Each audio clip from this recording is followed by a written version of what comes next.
Il existe une force en toi qui sait exactement quoi faire.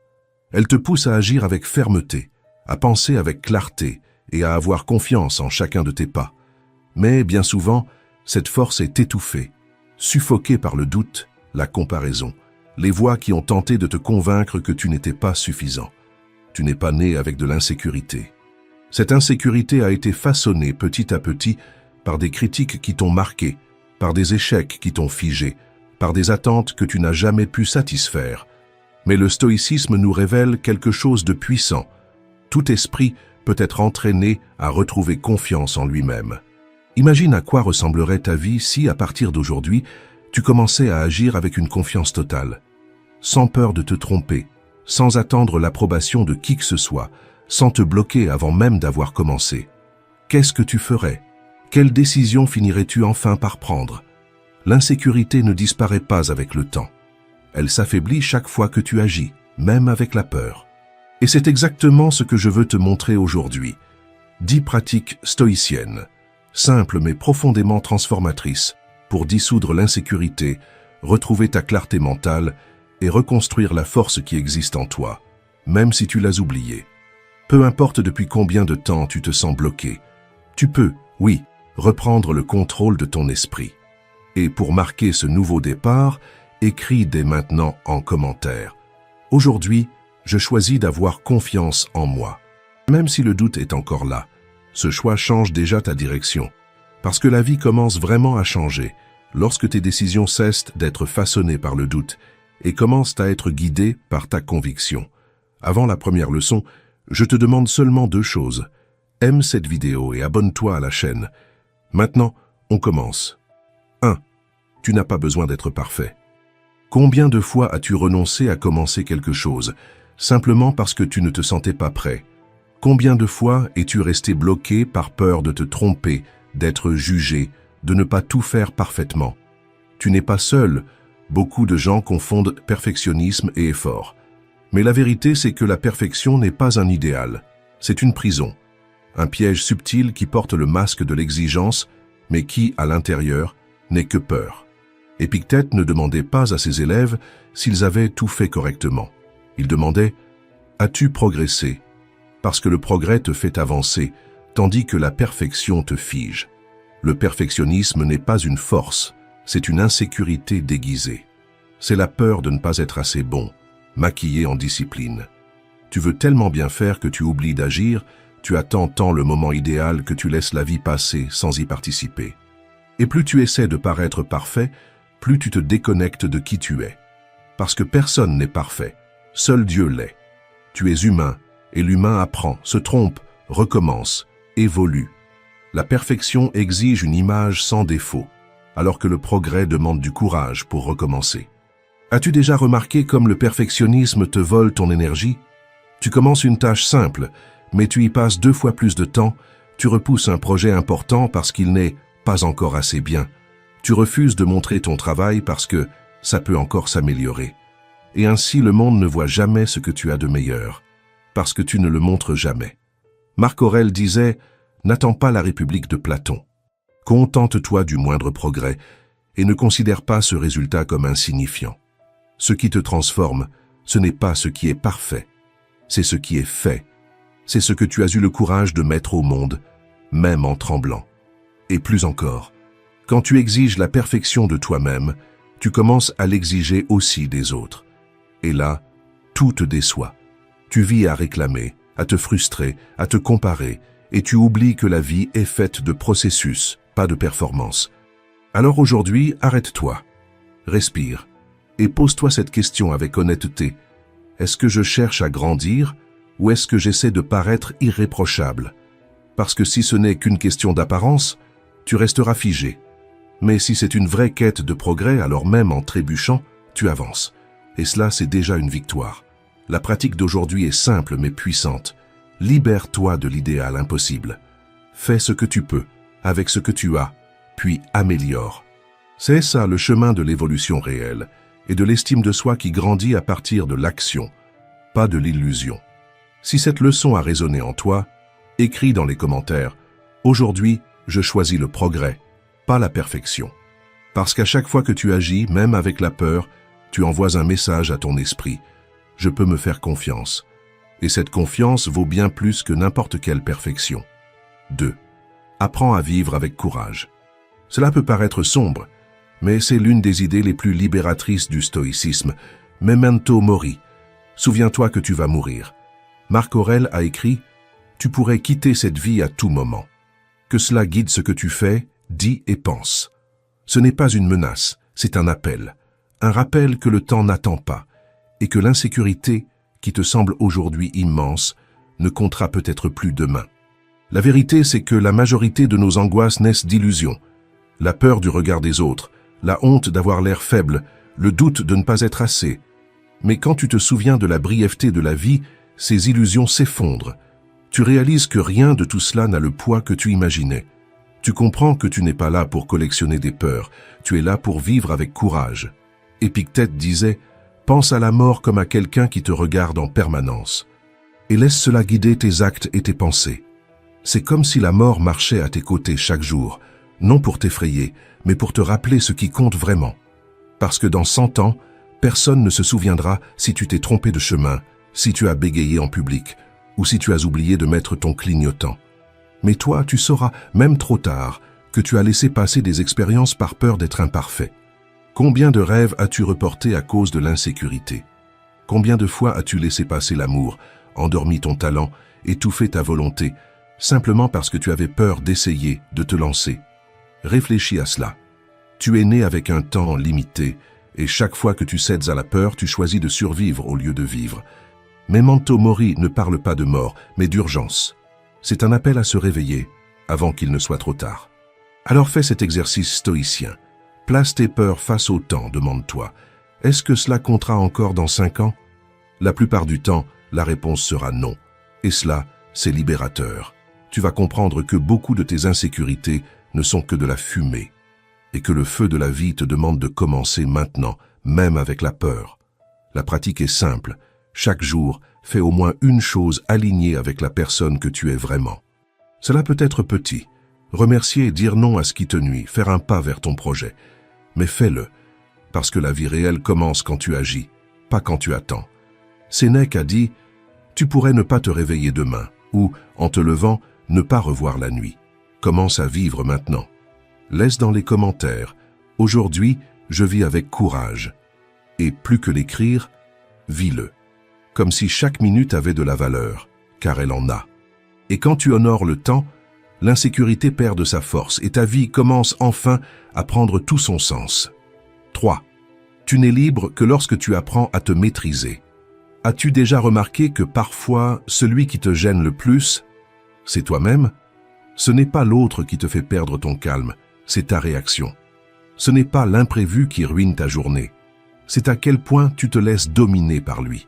Le stoïcisme nous enseigne que le véritable pouvoir commence quand tu apprends à te gouverner, et cela porte un nom, le self-control. Le self-control, ce n'est pas de la froideur, ni de la rigidité. C'est de la lucidité. C'est comprendre que tout ne mérite pas une réponse, que toute émotion ne mérite pas une scène, que tout élan ne mérite pas une action. Sénèque a écrit « Apprends à écarter la partie de toi qui te déçoit. Concentre-toi sur ce que tu peux contrôler. Et tu sais ce qui déçoit le plus. C'est quand tu te sabotes toi-même, quand tu exploses sur un coup de tête, quand tu dépenses ce que tu ne devrais pas, quand tu dis ce qu'il ne fallait pas dire, ou quand tu nourris des pensées qui ne font que t'enfoncer.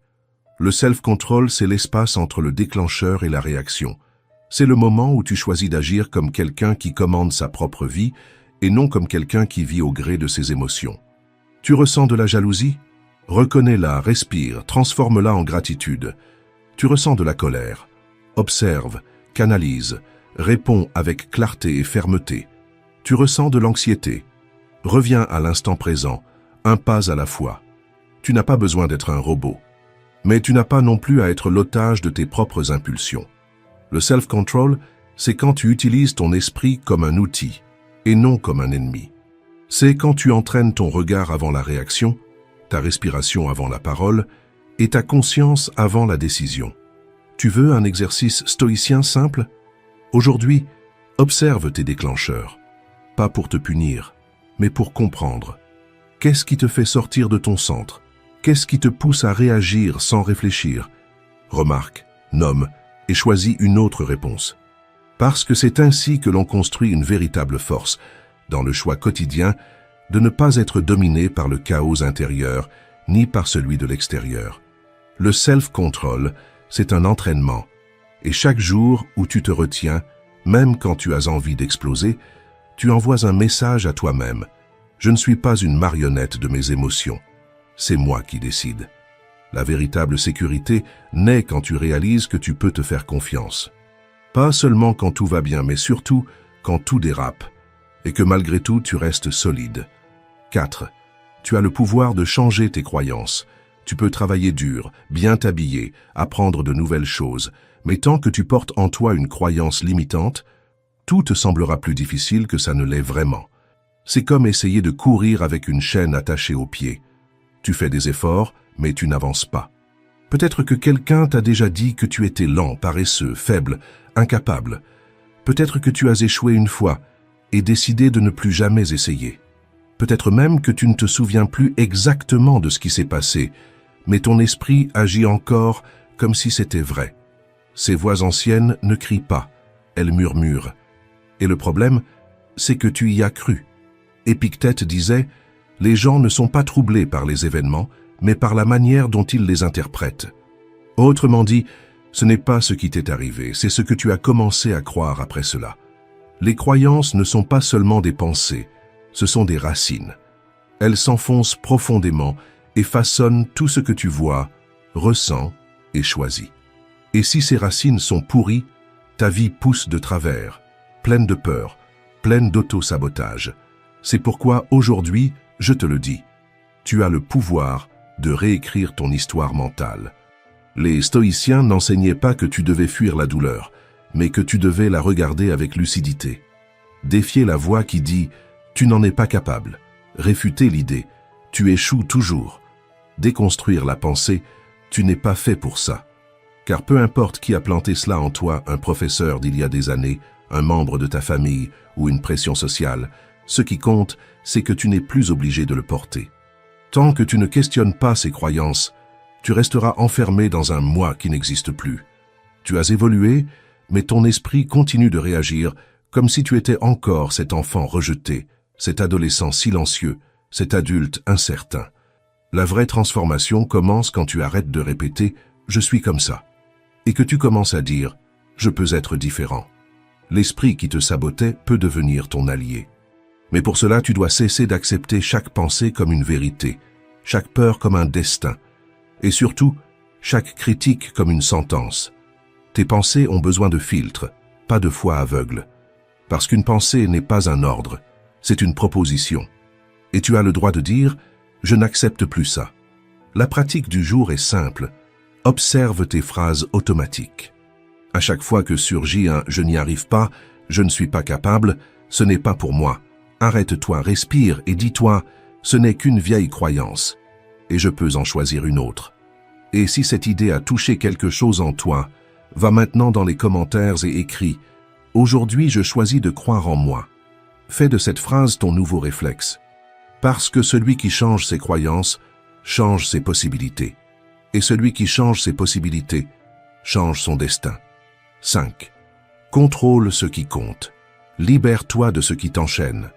Tu te sens parfois inquiet, perdu ou même impuissant parce que tu essaies de contrôler ce qui n'a jamais été entre tes mains. Tu essaies de prévoir comment les autres vont réagir. Tu tentes d'imaginer chaque résultat. Tu veux forcer les choses à se dérouler exactement comme tu l'espères. Et quand ça ne se passe pas ainsi, tu t'effondres. Mais peut-être que ce n'est pas de la fragilité. Peut-être que c'est simplement un manque de clarté sur une chose essentielle. Où s'arrête ton pouvoir et où commence celui du monde? Épictète répétait cela à ses élèves chaque jour. Certaines choses dépendent de nous, d'autres non. C'est le fondement de la dichotomie du contrôle. Une idée simple, mais profondément libératrice. Tu ne contrôles pas l'opinion des autres, tu ne contrôles pas les résultats, tu ne contrôles pas la vie. Mais tu contrôles quelque chose d'infiniment plus précieux. Tes choix, tes actes, ton caractère. L'insécurité naît quand tu oublies cette distinction, Quand tu dépenses toute ton énergie à vouloir plaire, anticiper, maîtriser, et que tu te brises parce que rien ne se passe comme prévu. Tu veux un exemple? Tu te rends à un entretien d'embauche. Et au lieu de te concentrer sur ta préparation, sur ce que tu peux apporter, tu passes la journée à te demander s'ils vont t'aimer, te choisir, te valider. Mais cela ne dépend pas de toi. Ce qui dépend de toi, c'est la manière dont tu te présentes. Ta présence, ta clarté, ta vérité. Et cela, c'est déjà suffisant. Ou dans ton travail, tu t'investis, tu donnes plus que ce qu'on attend, et tu espères la reconnaissance, les compliments, la promotion.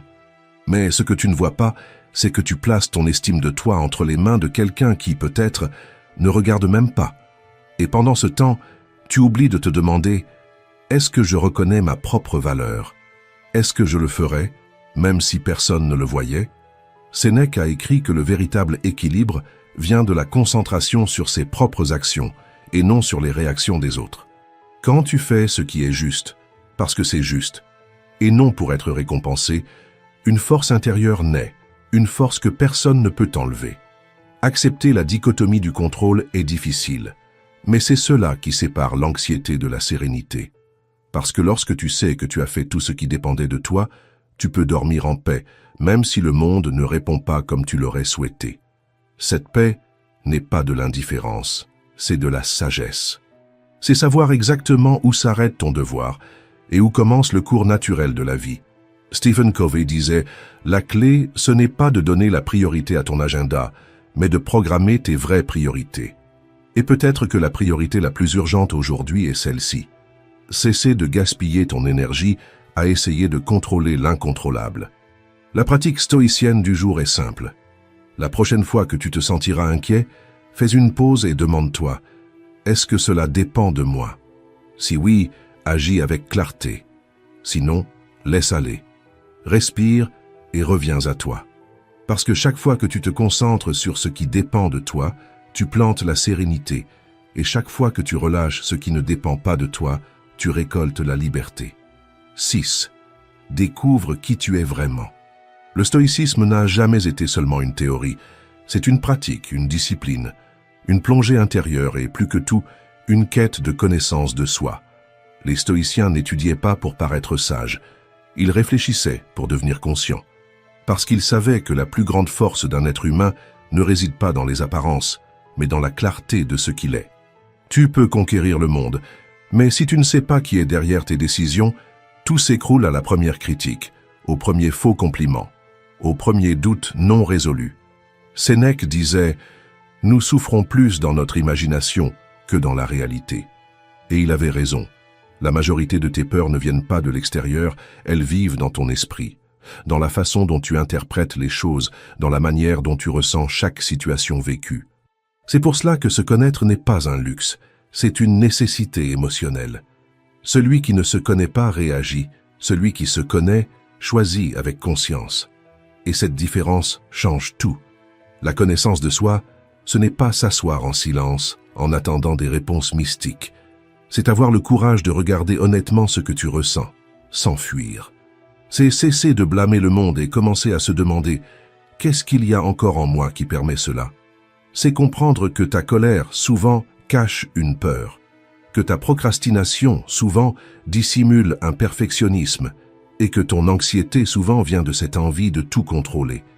Et cela ne se découvre pas en une nuit. Cela se découvre en vivant avec plus de présence, en observant tes déclencheurs, en réfléchissant à tes schémas et en posant des questions qui dérangent, mais qui libèrent. Le stoïcisme est ce miroir.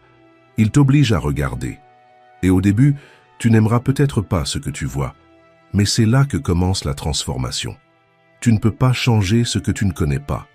Mais quand tu commences à comprendre ce qui te motive, ce qui te bloque, ce qui te fait exploser ou fuir, tu prends du pouvoir, le pouvoir d'agir avec intention, de répondre avec équilibre, de t'affirmer avec fermeté, non par impulsion, mais par conscience. Alors, arrête de chercher des réponses à l'extérieur, commence à faire silence à l'intérieur.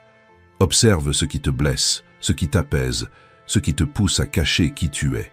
À chaque découverte, tu te renforces. À chaque vérité acceptée, tu te libères. Si cette leçon a touché quelque chose en toi, écris dans les commentaires. Aujourd'hui, je choisis de me connaître avec courage. Parce que plus tu te connais, moins tu as besoin de faire semblant. Et plus il y a de vérité en toi, moins le monde te déstabilise. 7. Change par choix, pas par survie. Le changement ne demande pas la permission, il entre, bouleverse tout, défait les certitudes, brise les routines et parfois, il brise le cœur. Mais ce qui fait mal, ce n'est pas le changement en soi, c'est notre résistance à l'accepter.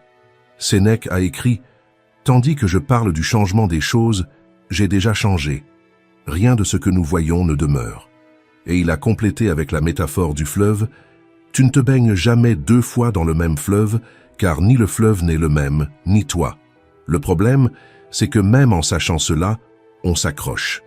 On s'accroche à ce travail qui a perdu tout sens, à cette relation où il n'y a plus de réciprocité, à l'image de ce que nous avons été, comme si le passé pouvait nous sauver du présent.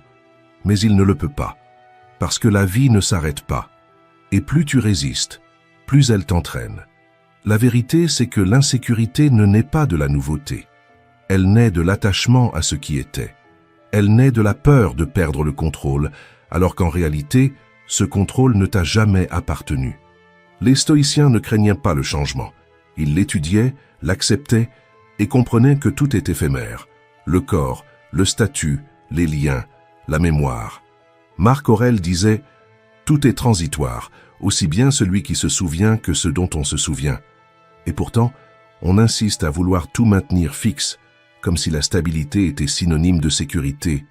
Mais parfois, c'est précisément ce désir de stabilité qui nous emprisonne, nous paralyse et nous fait dépérir en silence. Quand quelqu'un s'en va, quand un cycle se termine, ou quand la vie change de direction, tu as 2 options, résister et souffrir, ou accepter et grandir. Zénon de Cityon, le fondateur du stoïcisme, utilisait une image puissante pour expliquer notre rapport au changement. Il disait que nous sommes comme un chien attaché à une charrette. La charrette, c'est la vie. Elle avancera, avec ou sans ta volonté. Et le chien a 2 options. Suivre le mouvement avec souplesse ou résister et se faire traîner.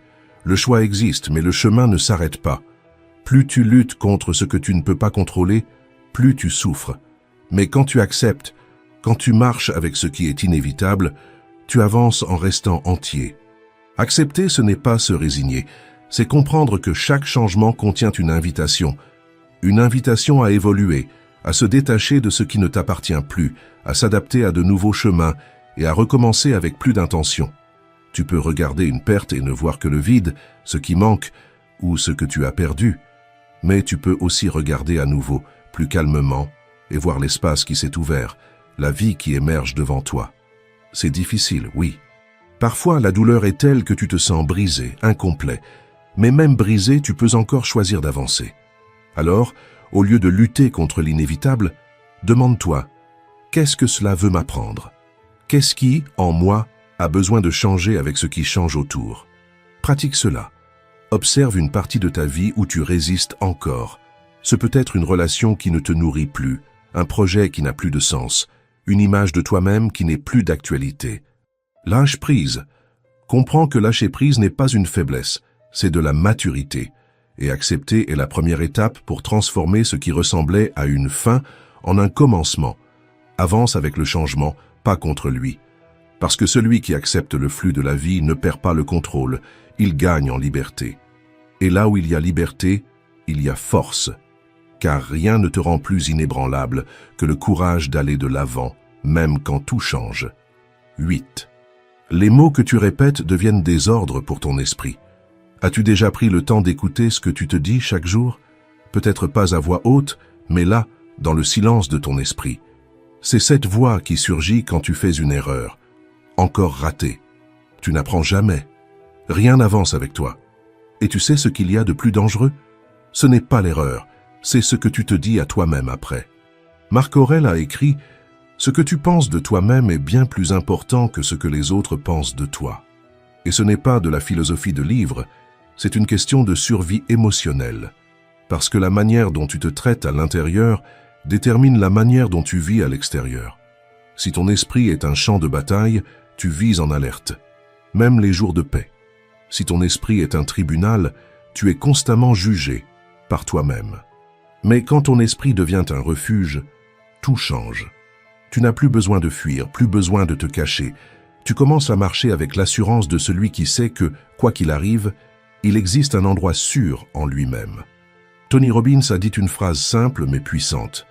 La seule personne qui peut changer ta vie, c'est toi. Et tout commence ici, dans cette conversation silencieuse que tu entretiens avec ton esprit. Alors aujourd'hui, remplace l'accusation par l'orientation.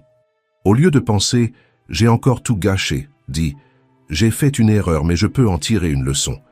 Au lieu de « rien ne marche pour moi », dis « c'est difficile mais je continue d'essayer ». Ce n'est pas de l'auto-illusion, c'est de l'intelligence émotionnelle. C'est toi au volant de ta propre narration, au lieu d'être pris en otage par des pensées intrusives et cruelles. Et tu veux savoir quel est l'un des meilleurs antidotes au jugement intérieur? La gratitude. Mais pas cette gratitude forcée, mécanique, que l'on affiche à la fin de l'année, non. La vraie gratitude, celle que l'on ressent. Celle qui reconnaît le repas d'aujourd'hui, le toit au-dessus de ta tête, ce corps qui continue de te porter, ces petites victoires que personne n'a applaudies, mais qui t'ont permis de tenir debout. Quand tu commences à remercier, même au milieu de la douleur, ton esprit change de focus. Il te sort de la zone du manque pour te faire voir ce qui existe déjà. Il t'éloigne de ce qui te blesse pour te faire sentir ce qui te soutient. Et cela apaise, renforce et transforme. Une autre pratique essentielle, défie tes pensées négatives. Demande-toi, cette voix est-elle vraiment la mienne? Ou ai-je appris à me traiter de cette façon? Est-ce que ce que je pense est vrai ou n'est-ce qu'une peur déguisée en certitude? La plupart des pensées qui nous sabotent ne sont pas des faits, ce sont des interprétations.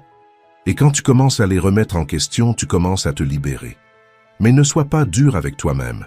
Tu vas trébucher, tu vas te critiquer à nouveau, tu auras des jours difficiles. L'important, c'est de remarquer, puis de revenir. Revenir avec douceur, revenir avec présence, et revenir avec la conscience que tu es en construction. Et si cela t'a touché d'une manière ou d'une autre, écris dans les commentaires. Aujourd'hui, je choisis d'être ma propre forteresse. Parce qu'au bout du compte, la voix la plus importante que tu entends, c'est la tienne. Et quand elle devient ton allié, plus personne n'a le pouvoir de te détruire de l'intérieur. 9. Grandis là où tu te cachais autrefois. As-tu déjà remarqué comme la zone de confort semble, au premier abord, un endroit sûr? Elle t'accueille, te protège, te donne l'impression de tout contrôler. Mais avec le temps, cet abri commence à devenir étroit.